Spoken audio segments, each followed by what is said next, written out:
And you talk about your children and stepchildren, and indeed they're all your children. So Yeah. how's the conversation about purpose? How has it been? Yeah, with children. Oh yeah. Oh, this is something that we're talking about all the time. You know, with Isaiah and Caleb, they can tell you, since they were in probably middle school, when going to school, we would drive to school and we would pray for purpose, like for God to show them their purpose. I would pray that over them all the time. Please show them their purpose at an early age.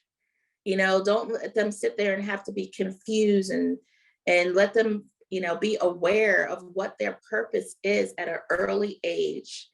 And I wanted to see them grow and walk in it, because that brings that true joy and satisfaction of their life, and they're able to serve. I mean, and you know, we were doing that, serving other people. We'd go to homeless ministries. We were doing that when they were young. I wanted them to start serving others for the longest time. Matter of fact, they had a homeless person in the city. They were assigned to somebody in the city.